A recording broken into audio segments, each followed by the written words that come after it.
Welcome to Mortgage Lending Mastery, the world's longest running podcast in the mortgage industry. I'm your host, Lady Jen Du Plessis, with over 4 decades of mortgage, real estate, and financial services experience, providing the knowledge you need to advance your mortgage practice quickly and efficiently. Hey there, everybody. It's Jen Du Plessis. I am here with you on the next episode of Mortgage Lending Mastery, and I just want to say thank you so much for taking time out of your day. I say it every time, I say it every single time, but I do really appreciate when everyone's listening and paying it forward and giving us, leaving us, reviews and a great 5-star rating and subscribing to our YouTube channel. I appreciate all of it. And I don't ever want to have that go unnoticed. So again, thank you so much for joining us today. I'm so excited about our guest today. We've been on a little path together without really knowing it. And it's not in our businesses necessarily, but sort of in our lives. And, we both, Chris, I'm going to tell you who he is. His name's Chris Sinatra, but we both were coached by the same coach, and, so we sort of went our separate ways. I don't know if you're still coaching with him, but we sort of went separate ways, and I went on to other things, and we reconvened at the Marketers Cruise. And I know I brought that up everybody a lot, but that's exactly why I go on the Marketers Cruise, because look at all the wonderful guests that we have on the show. So with that, Chris, welcome to the show. Happy to have you here. Thank you, Jen. Excited to be here. Thank you. So let me tell everybody a little bit about you. Your name is Christopher, or you go by Chris Sinatra. And yes, you are a cousin of Old Blue Eyes, Frank Sinatra. You're a real estate agent, realtor, I apologize, specializing in residential real estate in Connecticut. And I know that you really provide a common sense know-how approach to working with your clients. I've watched a lot of your videos. I really want to talk to you about your videos too. Don't let me forget. You've been doing this for quite some time, for over 3 decades, and you have a lot of insight as to what, is going on in the market right now, how we can help other realtors, as loan officers listening to the show, and as realtors listening to the show, how we can help others, achieve success. So with that, I want to, and we did talk about this. I want to start off talking about Frank Sinatra. Were you around when he was around, or are you I know you're like a second or third cousin, but how has that impacted your family? What about your family is unique about being part of, Sinatra's heritage? Yeah. Well, it's the only question that I get asked every single day. I imagine. Yeah. Nothing of my life. Now 6 decades. And basically since I was in kindergarten, are you related to Frank Sinatra? And yes. then when I say yes, half the people go, no, you're not. Okay. Well, but yes, I am. My father was named Frank Sinatra, not after the singer, but it's a family name. So I think we have like 6 Frank Sinatras in our family. Yeah. But my mother said, no more of that. So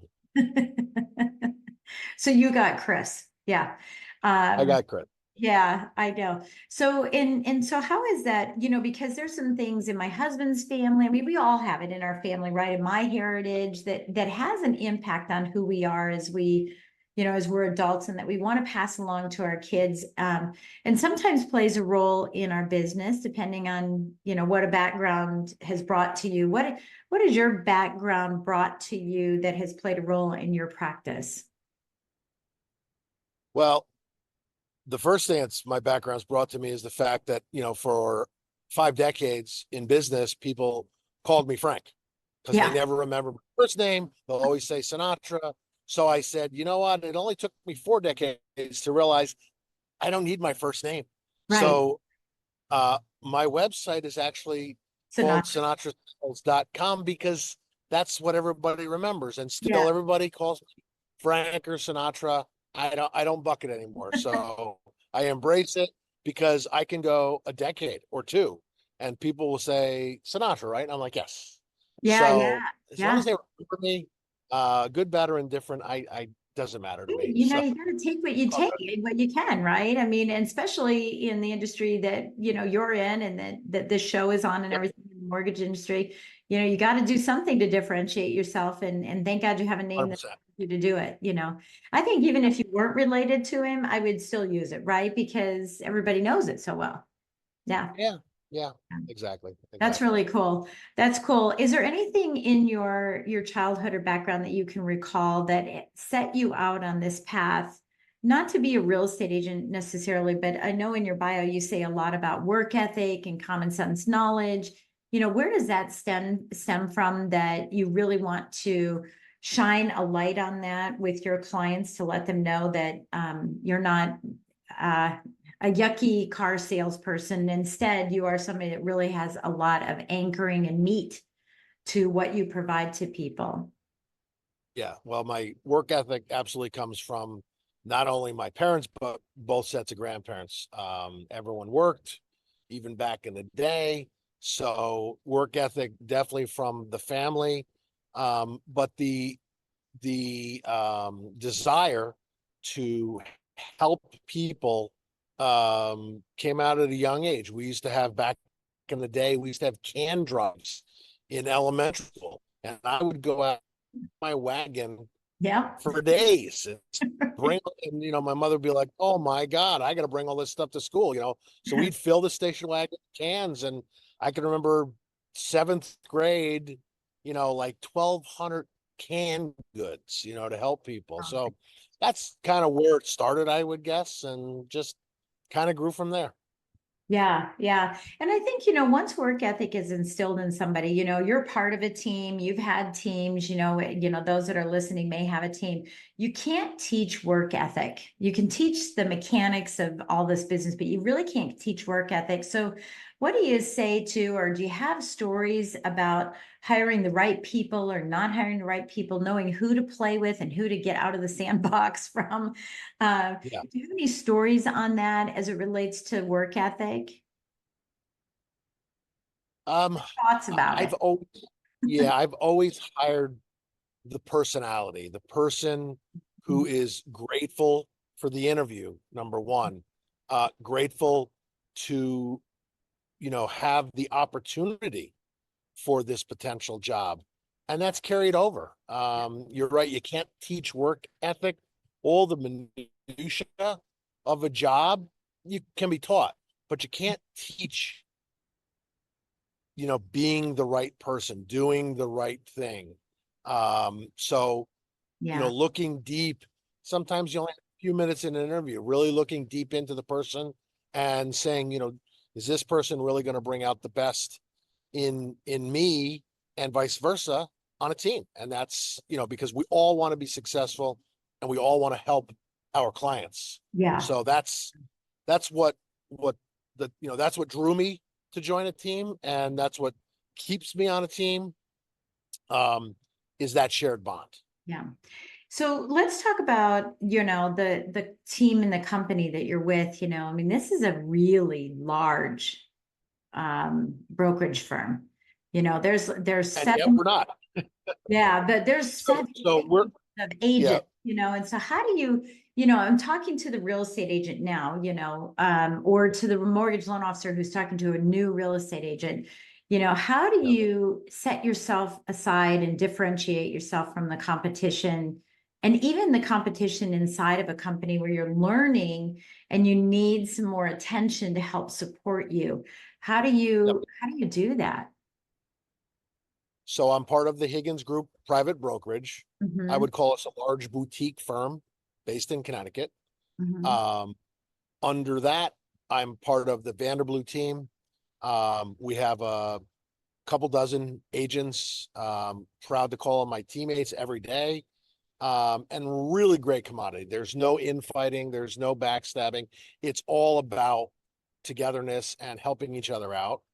And then both uh, our broker and our team president really promote not only the concept of the team, but also the individual, working together in conjunction to help, to help our clients. And it doesn't matter if you're what property you're selling. We're going to give it 110% every day, buying, selling, renting, investing, whatever.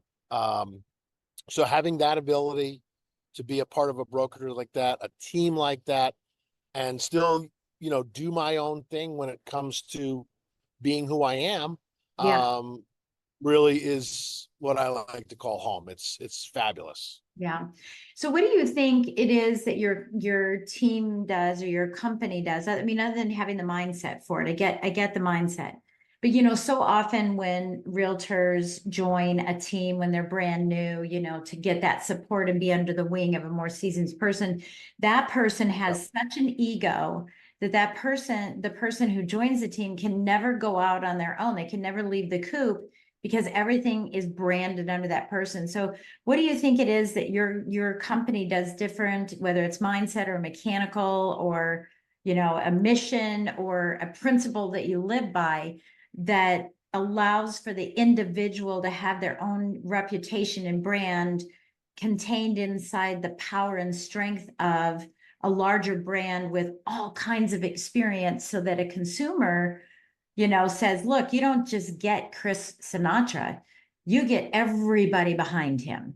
And that's powerful. Super powerful. And that's, again, what Rick Higgins, Julie Vanderblue, and everybody associated with our brokerage and team, that's what we talk about every day. And we walk. It's so important to act like you speak. And, people who see my videos, my goofy videos that I do, then they meet me because they don't know me sometimes. And they're like, wow, you're just like the person on the video. Yes, I'm not fake. I am actually a real person who am blessed to Yeah. love what I do. It is my absolute passion. So, Yeah. and my clients know that. They don't, they're like, oh my God, you are so totally into this. And, that's why I work so hard for them, because it's a labor of love. Yeah.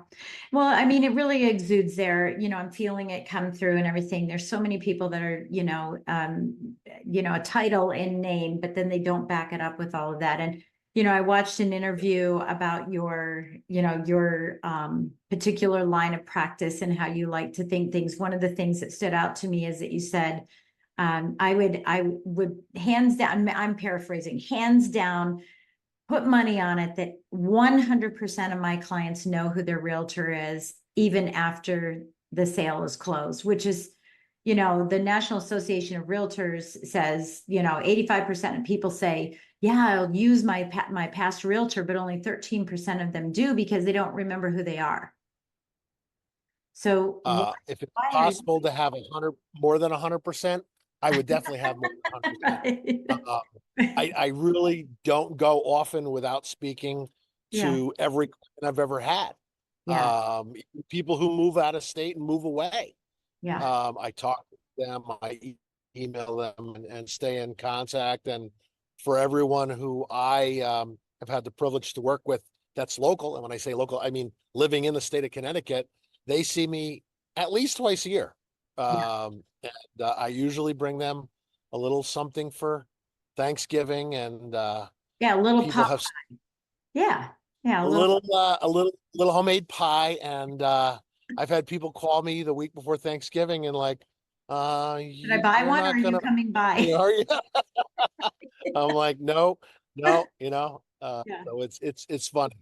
That's cool. That's cool. So let's talk about, I want to come back to your videos in a little bit, but I want to talk about NAR because I think that this is a good bridge to this. One of the things that I've been talking to a lot of real estate agents, a lot of professionals, mortgage people as well. Just what is our take on this? Attorneys, with what's happening with the National Association of Realtors and how that will Sure. change what's going to happen in the real estate and mortgage and title, just everything. It's going to change. But one of the things that is becoming the golden thread through all of this is that relationship oriented real estate agents are going to survive. The cream will come to the top. Those that are transactional, kind of goofing around with this, part-time, dabbling, making it a side hustle, they're not going to survive. I mean, I can hear from you and I'm seeing it. 100% of your clients know who you are. You've got that work ethic. You want to serve them. I know that you're going to come out on this, on top of it, but give us your perspective on everything about this. What are sellers going to do? What are buyers going to do? What do they need to do?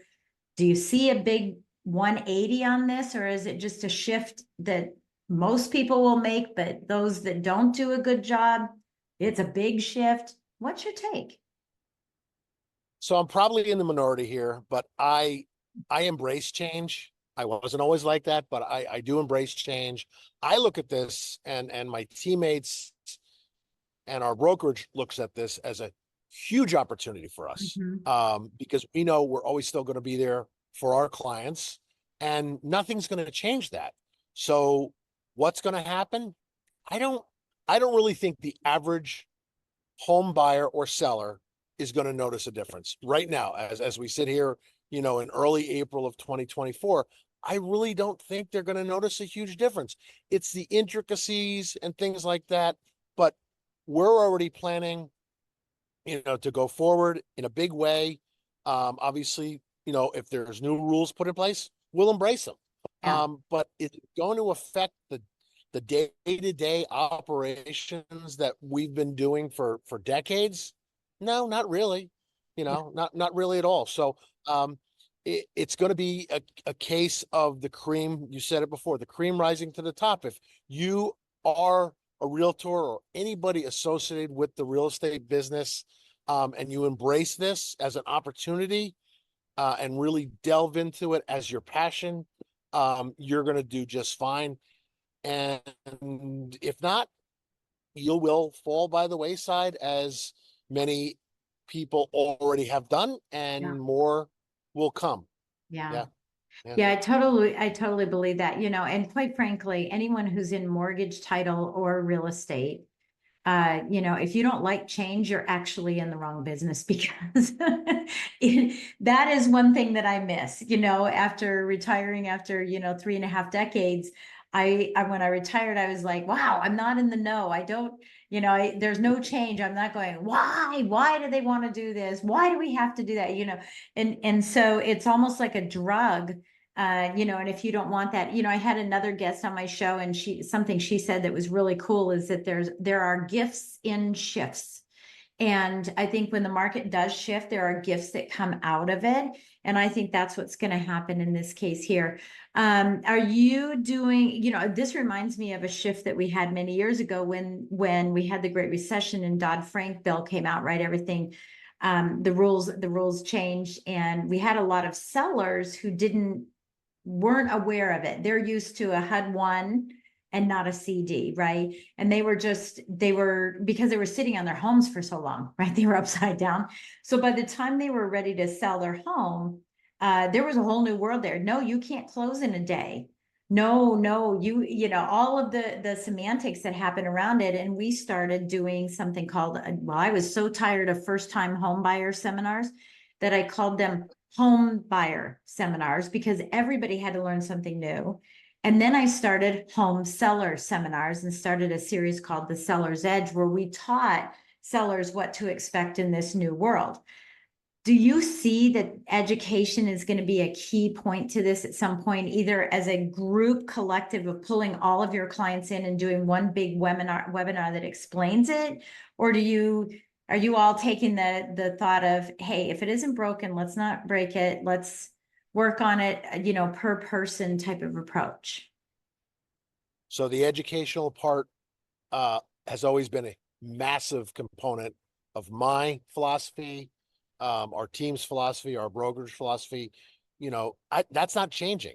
It's just going to be educating them about the changes and the things they need to know. Yeah. They're going through it. Do I think I'm going to be doing seminars? No, not, individually I will, but not as a group or in front of a crowd. I leave that to, the professionals, the attorneys, our broker and his staff, and everybody there. They do a great job. So that's specifically for them, Yeah. to teach us, all the changes. But there Yeah. aren't from where I sit now, and I've sat through a half dozen seminars over the past few weeks. There are some changes. I'll call them fairly minor, but again, back to the big elephant in the room. is the average consumer in real estate going to notice a significant change? No, not from what I've seen and read. No. And Yeah. people I've talked to, my clients I've talked to, they're like, what's going on? And, you read and you take what you read with a grain of salt, because some of it's true and some of it's not. Well, it's So like you have anything, to there's a pendulum, right? There's always a decide. pendulum and it's like, it's a world and then it all kind of balances out and stuff. And, it's sort of that hype scale that's in the world, that everyone's all hyped up and they're all learning. Everybody's learning about it right now. There's NAR, NAR, and I don't even know why they call it, it's a NAR seminar. And right. So there's all this NAR stuff going on. It was like when social media came out, everybody was teaching realtors about social media. And now we're like, oh my gosh, if I have to sit through another social media, because the hype is over, right? And so you get into that tranche and then you get into stability. And I think that that's the, one of the key things. Okay. So another question I want to ask you is, so if there's someone listening that is a loan officer and they want to work with a realtor like you, and they really are drawn to, this good guy thing that you have. Right? But if they're really drawn to that, and they've got a partner that they want to, a referral partner, that being a real estate agent that they want to attract, what is the best way for a loan officer, in your perspective, to attract? I know I can listen, I've done panels where one says, don't call me. And people are going, oh, don't call me. They're writing it down really fast. And then the next one says, only text me, or only call me. And they write it down, not realizing that there's a conflict between what everyone says. So I'm sure there's some personal things in it, but I'm sure you've had tons of loan officers calling you all the time. What is it that a loan officer can do that can really provide true value to a realtor in today's market? Proof is in the pudding. Show me that you work as hard as I do. I don't take a day off. I don't really take evenings off or mornings off. It's integration.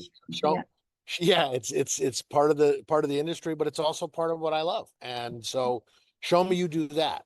And I'm blessed because I have great mortgage people that I work with Yeah. from several different companies. And yes, I still get calls and emails from others. I'm generally not, someone to say no. I will hear everyone out and see what they have to offer.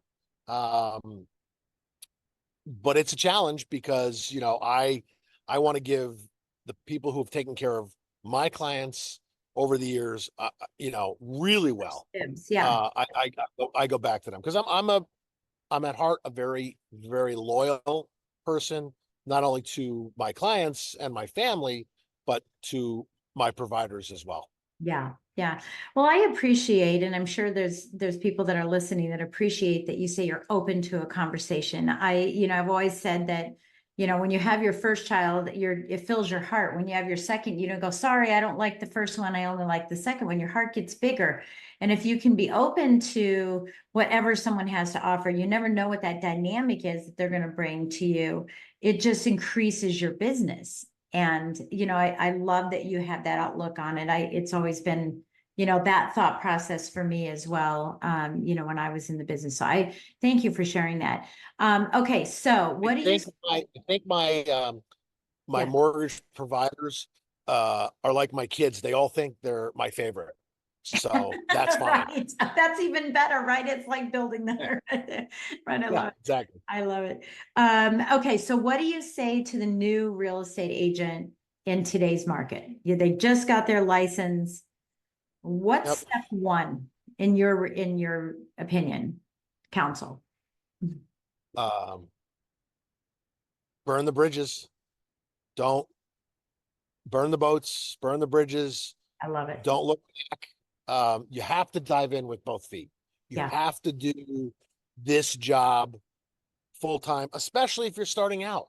Mhm. And you have to network and basically start with your phone and start at A and work each day through to Z. And then when you're done, you start again. Yeah. And Make sure you everybody knows have to what to do. Yeah, you have to promote yourself. And Yeah. it's not easy. It was my biggest hurdle. I was not, and I'm still not great at it, but I was not good at self-promotion. I Mhm. would give myself a C minus now, and that's after years of working on Mhm. myself. Yeah. Yeah. Um, so you have to self-promote. You have to learn how to bring it up in virtually every conversation. Um, Rick Higgins, our broker, and Julie Vanderblue, our team president, are fantastic at it because you don't even know they're doing it. Wow. And so Yeah. I've listened and I've watched and so I've gotten, mediocre at it, but good enough to get by and be able to help people. And it's gotten easier, but what do they say? It takes you doing something, I don't know, 45 days in a row to become a habit.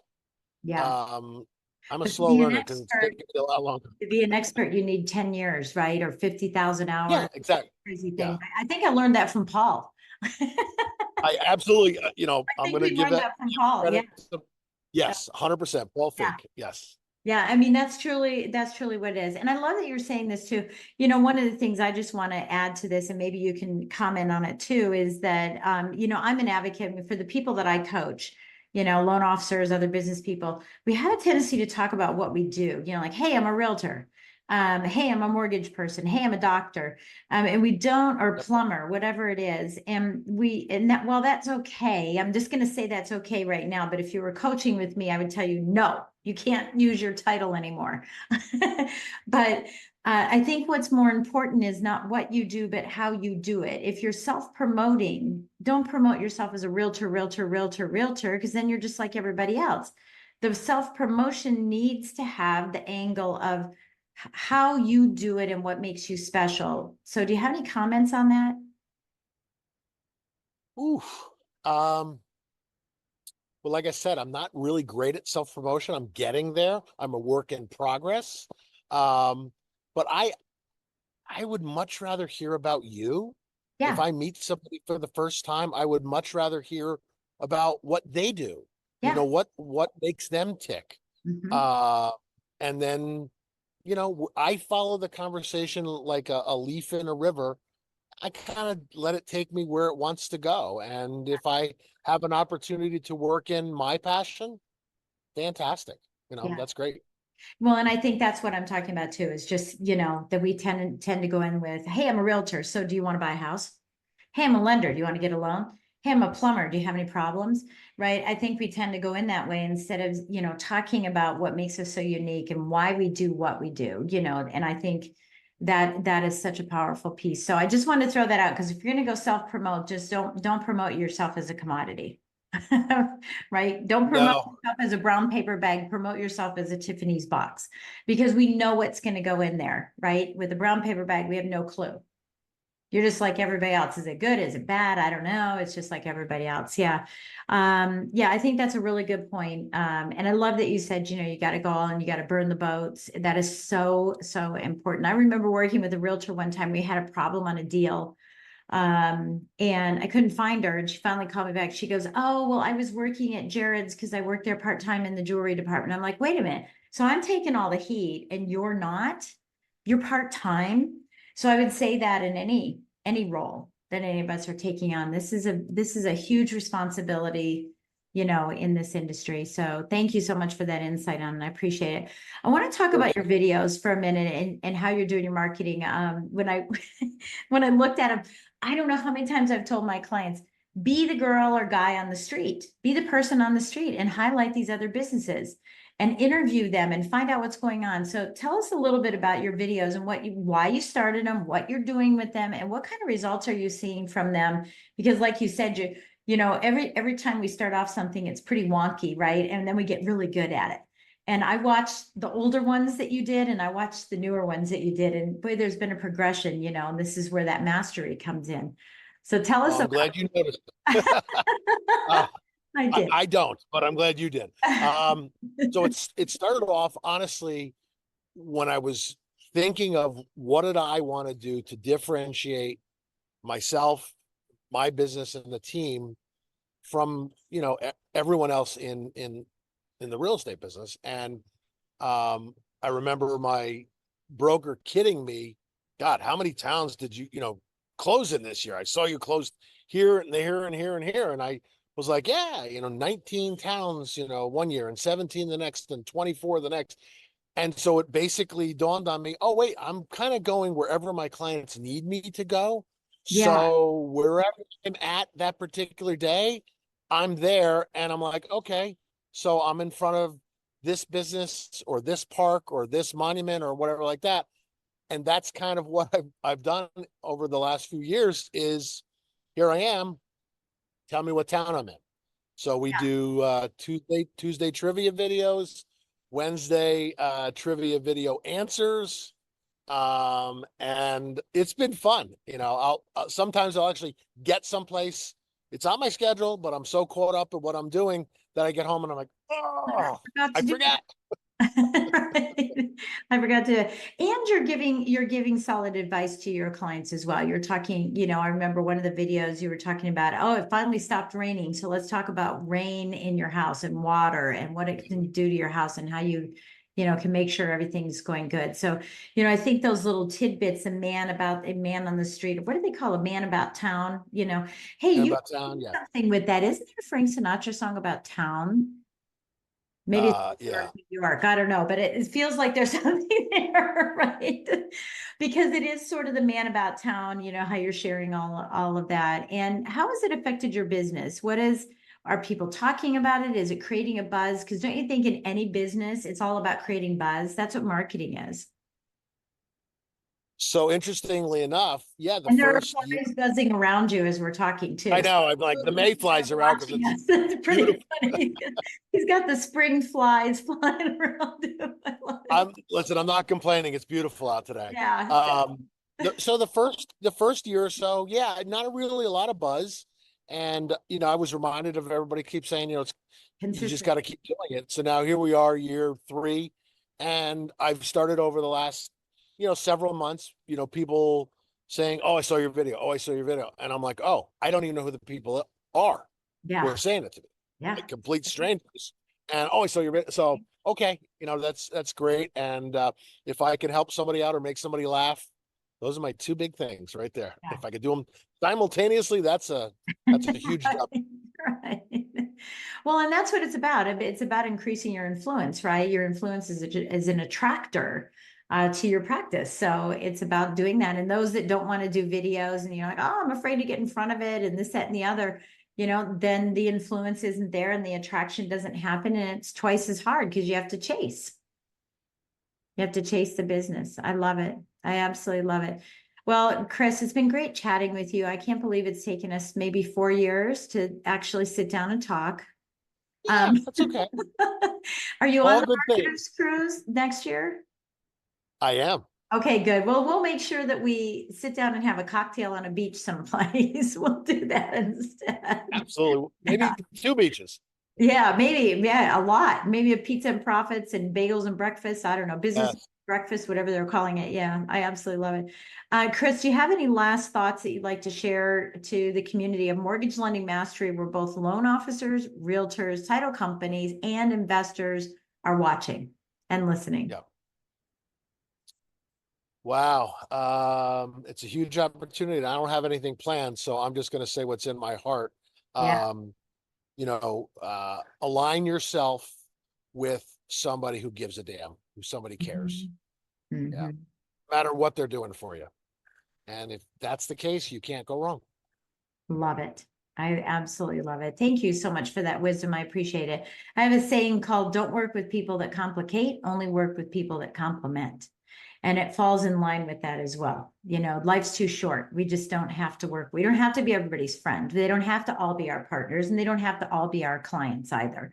So I love that. And that's what's, your sustainability in this business is all about that. So that's what keeps you going. So congratulations on your success, Chris.